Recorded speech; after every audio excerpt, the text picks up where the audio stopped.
joining us today as our session chair for this session, please welcome Gadir Shubasi, the Director of Business Development at Adam V Global Radiopharma.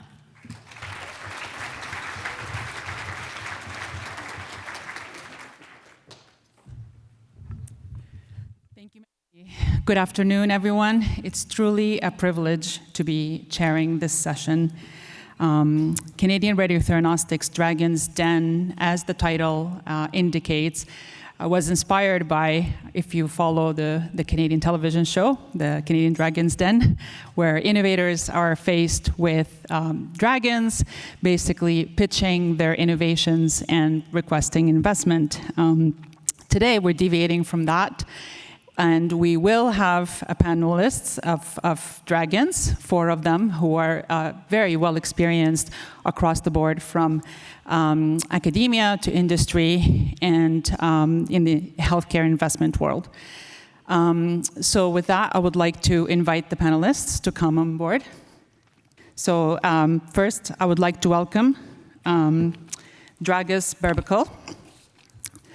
Thank you. Mr. Damien Lam, Evelyn Powell, and Dr. Adam Schuhendler. All right, so we now have our complete panelists, and with that, I want to just start with a preamble. So all of us have seen from the wonderful talks that we've heard so far that we are really at the forefront of great momentum in the nuclear medicine industry. And with the isotope industry beginning to position itself in a really major investment trend, the global market is expected to grow to nearly $33 billion in the US in the next decade. With this, sorry, can you hear me? We decided to put together a panel where we welcomed the leaders who will introduce themselves shortly to walk you through opportunities for Canadian life scientists who are looking for investments and deciding whether they can take their idea out of the lab into the industry. This session will highlight the power of collaboration across the board, starting from academia up until industry. And then we will emphasize how we can bring those powerful technologies to market together, ultimately reaching as many patients as possible. As Melody said, I do want to emphasize that I do come from Adam V Global Radiopharma, and Adam V itself walked through this journey with raising funding 3 years ago when we spun out from CPDC, McMaster-based Center of Excellence. We have gone through this journey ourselves, and it's really a pleasure to hear what the experts have to say so that we can share our lessons learned, and then hopefully we will conclude the panel with some remarks and advice for those of you who are looking to bring forward their innovations to industry. So without further ado, I'm going to pass it to our dragons, and I'm going to ask each one of them to introduce themselves briefly. So I'll start in order. So go ahead, please, Adam. Hi, I'm Adam Schuhendler. One hat is a professor at University of Ottawa. The other hat is I'm the CSO of Yellowbird Diagnostics, a startup company launched from the lab. I think I'm more of dragon food than dragon, but help to provide. Thank you. Hi, everyone. Evelyn Powell, principal at Amplitude Ventures. We are a healthcare-focused venture capital fund. We have $500 million under management. 70% is focused in therapeutics, and the rest in devices, diagnostics, and tools. We're focused in seed and Series A companies, a lot of Canadian investments. And one of the reasons why I'm sitting here today is we're one of the first checks in Abdera, antibody engineering platform focused in developing radioligand therapy. Thank you. Hi, I'm Damien Lam, Managing Director, Genesis Capital. We're a Toronto-based life sciences-focused venture capital firm. My radiopharmaceutical background, I sit on the board of Center for Probe Development and Commercialization, have done so since its inception in 2008. Was involved in spinning out Fusion Pharmaceuticals and co-led the Series A financing and chaired the board through the IPO and NASDAQ in 2020, and I sit on the board of Adam V Radiopharma as well. Thank you. Good day. Dragoș Berbical, I'm a Chief Investment Officer with Portal Investment Council. our investment group has been fortunate to be sensitized to the merits of theranostics early on. We started our journey back in 2018. We made multiple private placements and direct public investments in a number of companies active in the field, most notably among which are ITM of Munich, Telix Pharmaceuticals, you've heard from earlier today, Ancobeta of Munich as well, and Radiomedics of Houston. We have altogether about $500 million of investments in the sector. Excellent. Thank you all very much. As you can see, we have a plethora of knowledge and experience here. So I'm going to start with really walking through the journey from an idea that has been born in the lab. And Adam, I'll start with you, since obviously you co-founded Yellowbird Diagnostics. I would like to ask you, when the idea started brewing, what exactly, if you can describe your experience bringing that idea forward from the lab towards commercialization? Yeah, absolutely. I mean, I can probably talk for days. How do you put trauma into 30 seconds? So I think, academics were constantly under scrutiny from all different levels. So when you go on the adventure of commercialization, you add a whole other level of scrutiny that's very, very different from the academic setting. But I think I speak for all the academics in the room, is we're here because we want to make things that end up in the clinic that have an impact, and I think this is the way to do it. I think my biggest advice is to find your champion, however that might take form. Somebody who has experience in what you're trying to do, has gone through the company building and exit pathway, and also has capital behind them. They sound a little bit like unicorns, but they exist, and I think that's what I would say is the people you really want to find to help you move forward, because the lab is a space I'm very comfortable in, but I am sitting at the back of the room in the corner for a reason. As soon as I'm out of the lab, it's very uncomfortable. So you want to find that person that understands your idea, which is obviously good, because we wouldn't be putting the effort into doing this if it wasn't a good idea to start with, and that can help you navigate the rest of the landscape to move you forward. So maybe a follow-up question, Adam. From your perspective, how did you find the current investment commercialization environment impacting your decision? I mean, it's not awkward at all having to answer that sitting here. So I guess I know that. So I'm a diagnostic company, which is a little bit different, and I think there is a big Canadian focus on therapeutics, which is wonderful. There is seems, I would say, a North American loss of interest in diagnostics, but that's okay. We're up to the challenge to re-educate and show the value that we bring forward. I mean, there's always money, and there's always people looking for the new idea to move it forward. And I think so. I think as academics, I think we already have to develop this internal bravery when we submit a paper and submit a grant, and we're faced with rejection. So just kind of tune that in a bit and use that bravery and just push forward, right? Yeah, excellent. Maybe I'll turn it over to you, Damien. And I would like to ask, from your investment perspective, seeing what Adam just shared, what are investors looking for when you're at the idea stage? That's not an easy question. Something really good. I mean, maybe I can speak to it from the perspective of what we were looking for when we did fusion, and you're looking for something different, something new and novel, something that really hasn't been done before. If you want outsized returns, to be in second, or sometimes being second isn't terrible, but being third, fourth, or fifth is probably not ideal. So, when we looked at fusion, we didn't really. Fusion was a thought exercise within CPDC. That was an exercise between John and myself and other members of the board. Try and convince ourselves that it was something useful and novel that we could spin out at CPDC in the in the radio pharmaceutical space that would be fundable in the broader venture context. And if you cast your mind back to 2014, 2013, 2014, when we were doing this, thinking radiopharmaceuticals wasn't where it is today, right? Like it's kind of burst onto the scene in relatively, in the last few years. But the novelty and the interest there was, you could diagnose, image, and treat the patient all with a similar construct. And that wasn't novel in itself. I mean, theranostics the concept had been around for a while, but the fact that you could take a cancer study or an oncology study and take the risk from what was traditionally a phase 3 heavy risk and move it downstream to a phase 1 risk where you could only treat patients that were expressing the target of interest. Mm-hmm. Select those patients, treat them, and track treatment, track how effective that treatment was in real time.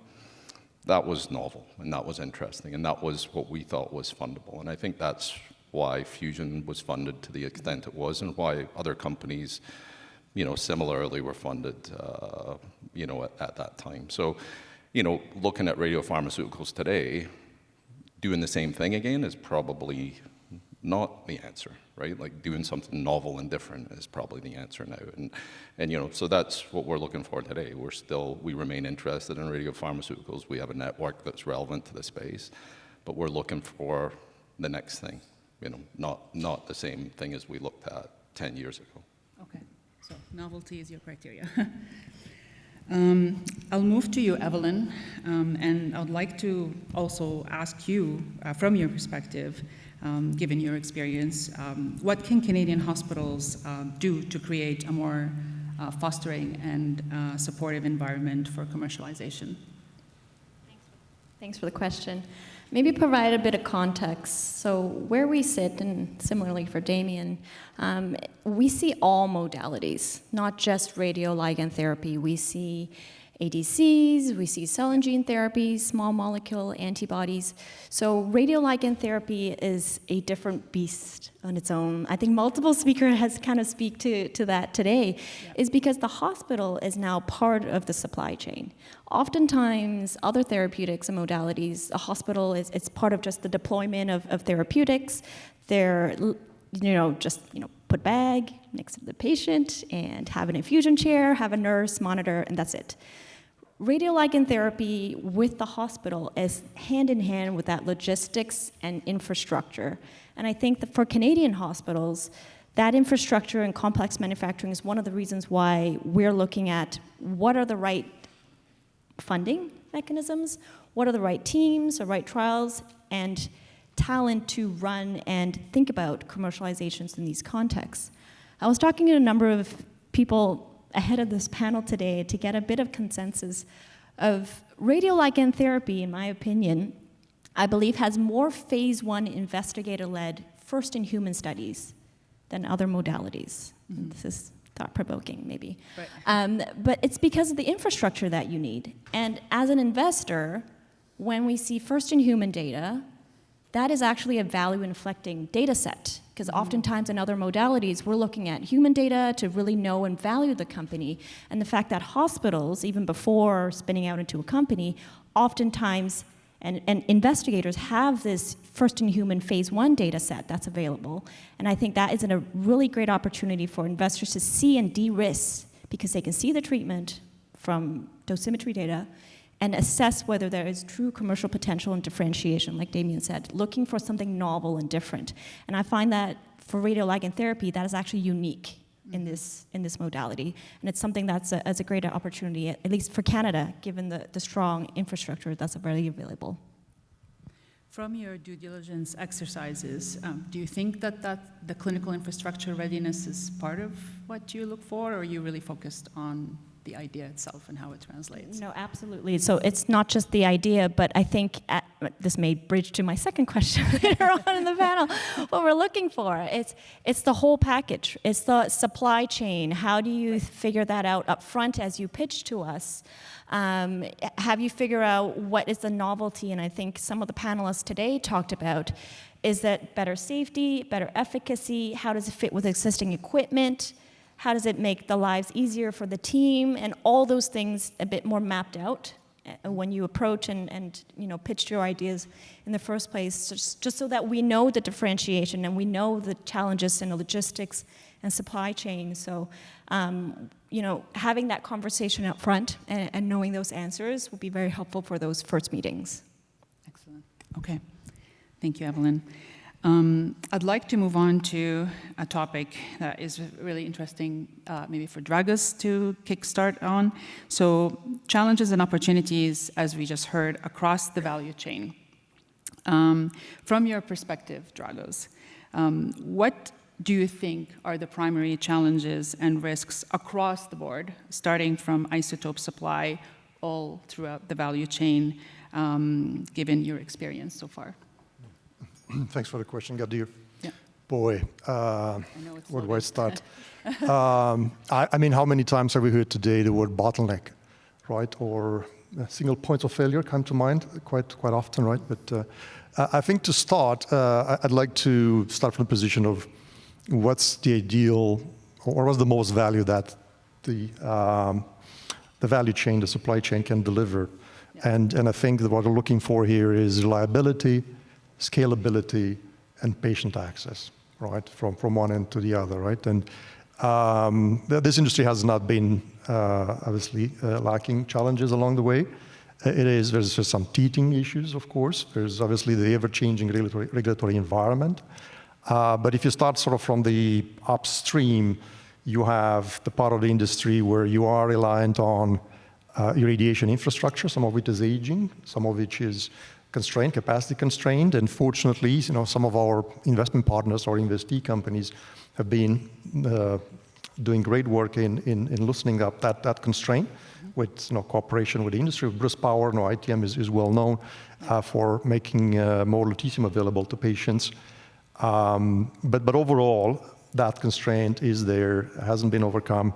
There's continued need for investment in infrastructure, accelerators, linear accelerators, cyclotrons, and so on and so forth. And there's a lot of heavy lifting that needs to be done there.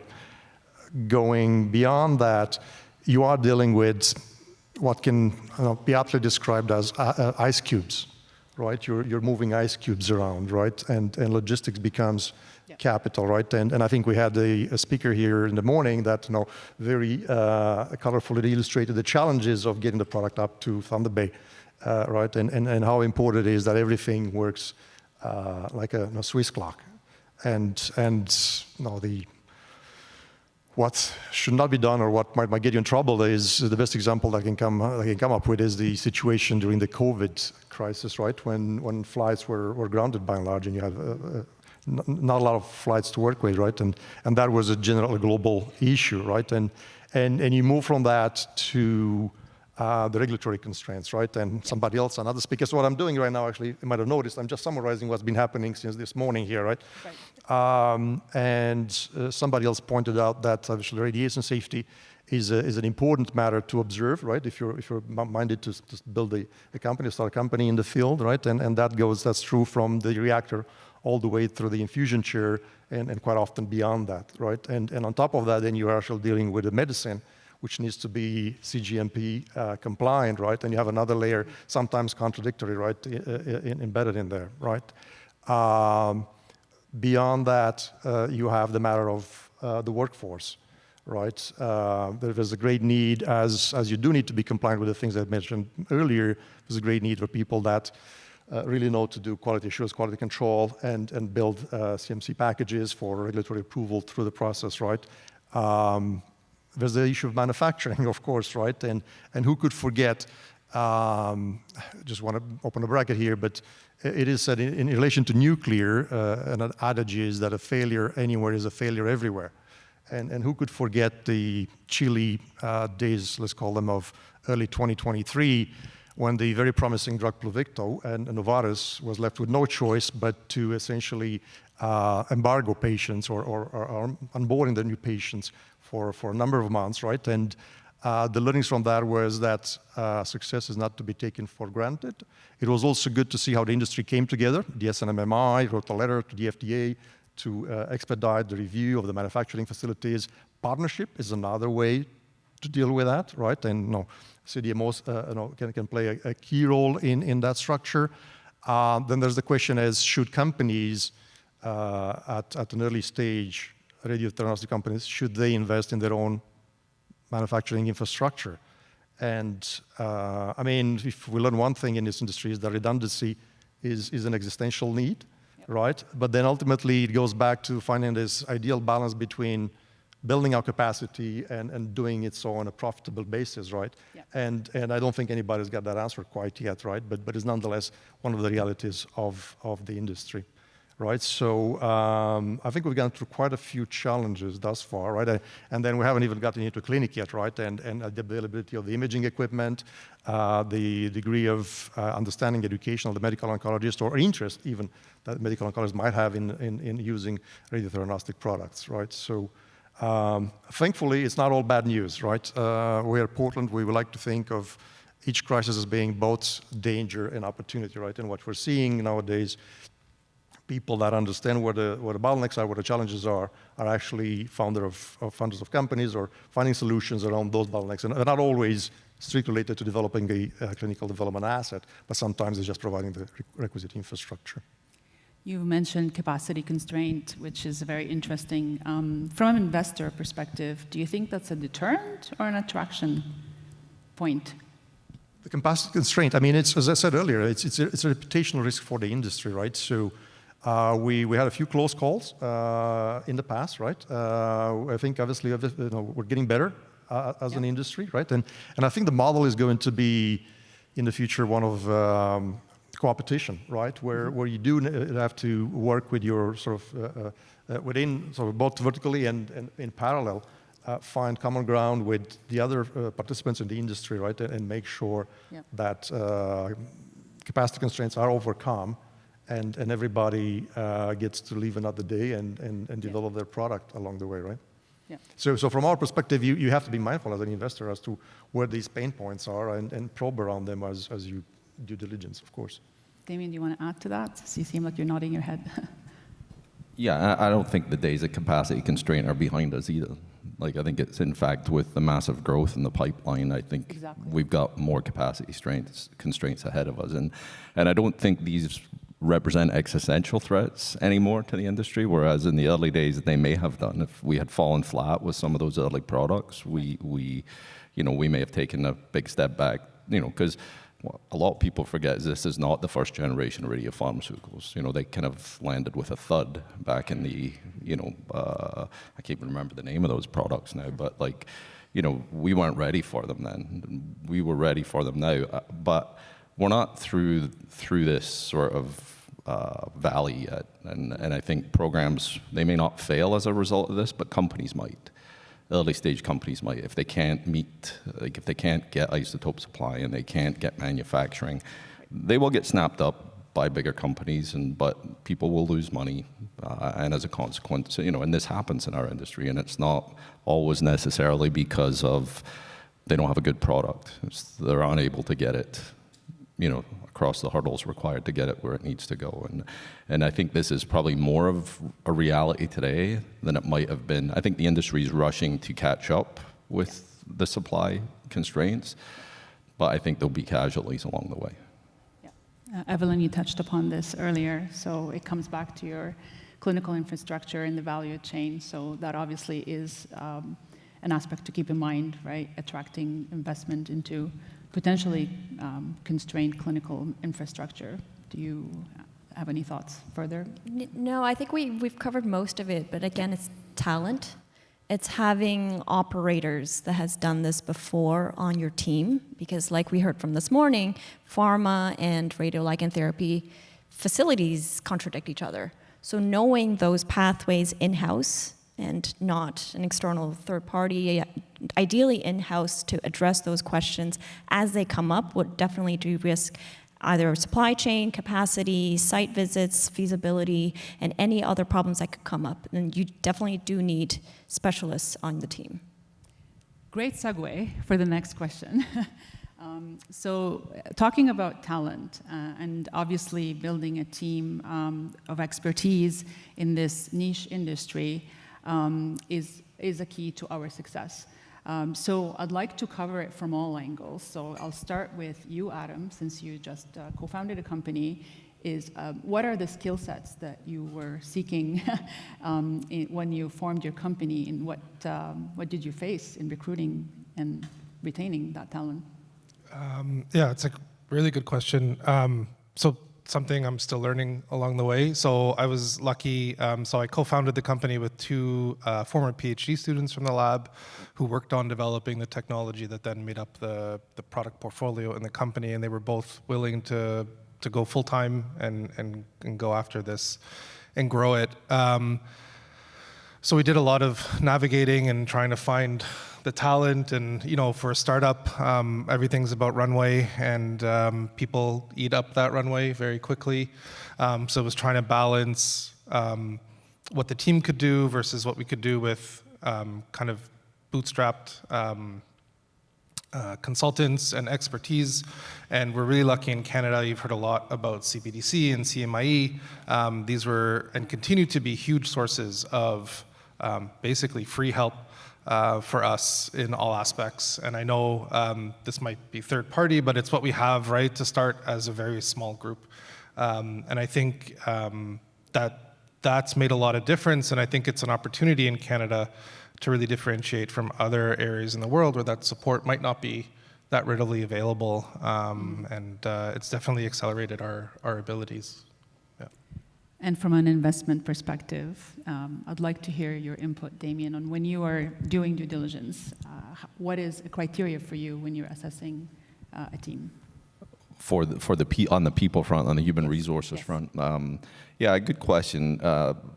I think we're very fortunate in Southern Ontario to have a wealth of technical talent here to feed into these companies. At CPDC, I think we grew that, from no people or John and a couple of people to 120 over the course of the funding cycle for CPDC.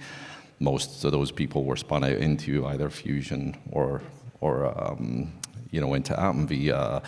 And I think those companies have gone on and trained more people and grown that capability. So if looking at radiopharma or radioligand therapy as an investment area, that's less of a concern today than it was, a decade plus ago when we first started looking at the space.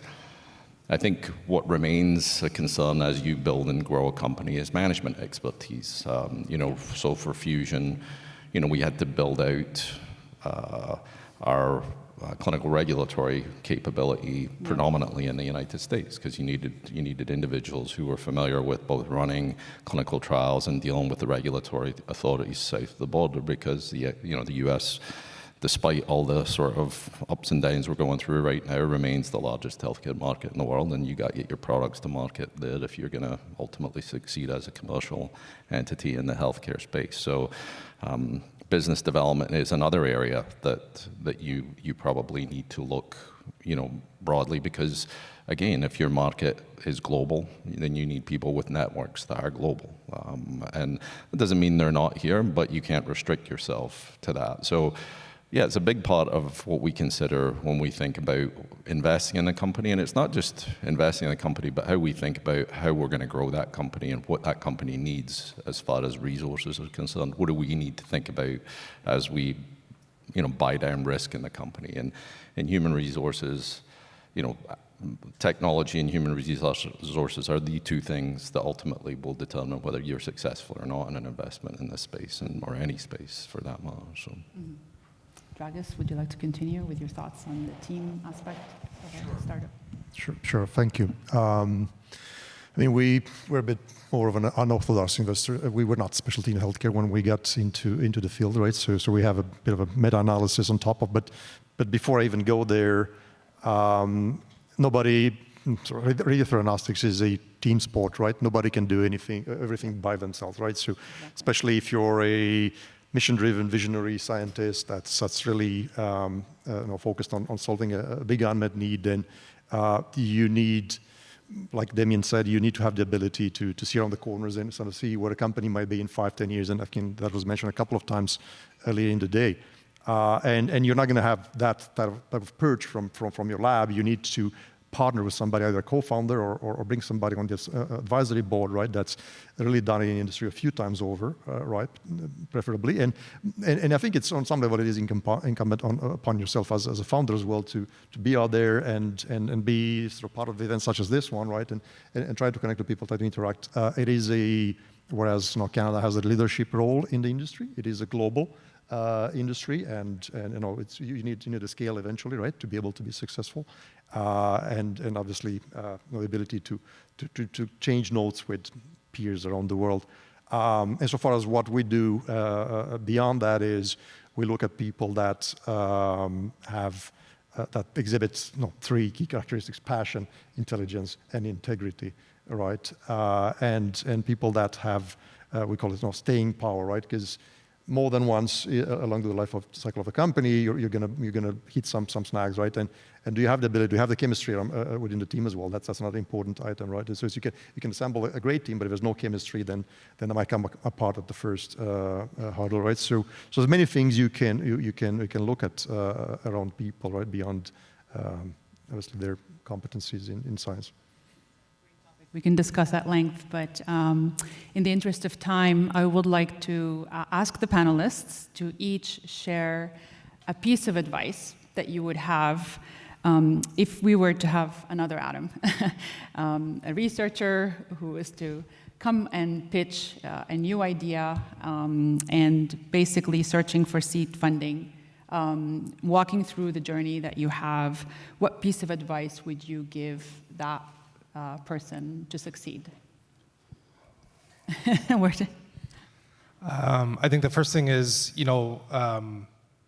the science is the foundation, right? And it starts from there. So I think that would have saved us about 6 months to just figure that out.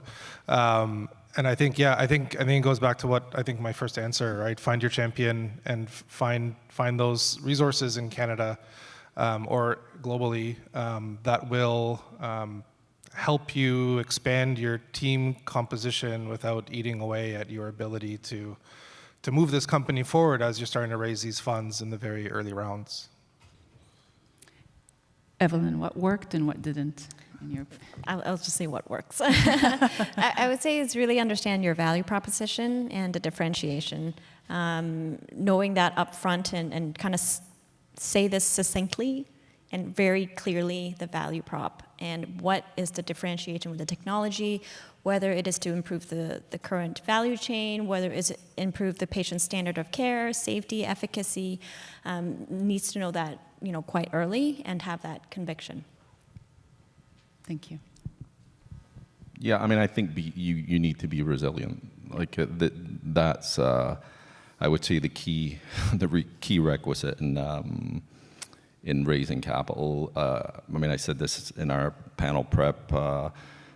This would be the hardest thing you do in your career, raising capital. I know it was for John. I know it was for Bruno. Like, it's not easy. It's extremely difficult. You will get more no's than you get yeses, just by the nature of the business. Most people are going to say no. If you fall down every time somebody tells you no and that it's a bad idea and that you're in the wrong space, then you're not cut out for this. It's, I mean, people tell us that all the time as investors. Like, I don't like your strategy. We're not going to do this. Like, I mean, this is a game of resilience. You better toughen up, grow a thick skin, and keep going. If you genuinely believe your idea is right. Now, if everybody tells you no, you exhaust the market, then maybe it's not a great idea. Not every idea is a great idea. So, right. You may have to live with that. But, we were told so many times at Fusion that, well, this is old. Like, who's doing radiopharma anymore?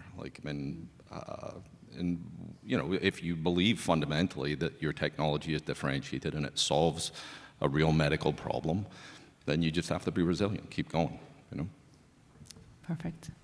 Dragas? A couple of things on advice. First, something I would have said earlier, try to see where the puck is going, right? Don't focus too much. I mean, and I think Evelyn might have mentioned this as well, to us as an investor, it is important to understand, so to see the founder, the company, understanding their place, their market positioning, right? And but the market positioning that you might be envisioning at this point in time might change dramatically in the next 5 to 10 years, right? Because you have to look at what else is in the pipeline. We only have 2 commercial products, smart targeting radiotheranostics in the marketplace. There's 100 plus in the pipeline. Not all of them will be successful, but the marketplace will change considerably in the next 5 to 10 years, right? So try to give some thought to that and have a clear idea and formulate that cogently to the investors every single time you get a chance to do that, right? Conversely, I would also advise that if you're in a very fortunate position to have more than one partner across, and you have to make a choice, then seek to partner with the people that might have demonstrated patience, right? Because, as you know, innovation cannot be caused; it needs to be nurtured. It's a great way to conclude by saying patience, because ultimately that's our goal, is to reach as many patients globally as possible. So with that, I hope we have time for 1 or 2 questions. We don't. Okay, Melody is the boss, so she said no.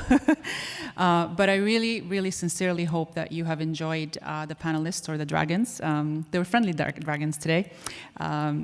Input from and feedback from their experience, and really look forward to seeing a lot of innovative ideas coming to fruition and succeeding in raising funding. If you're interested in learning more about our journeys, come and talk to us after. We'd be more than happy to share our stories. So with that, I think I'm standing between you and the coffee break. So I'll let you have a refreshing break and enjoy the rest of the summit. Thank you all so much for your attention and time.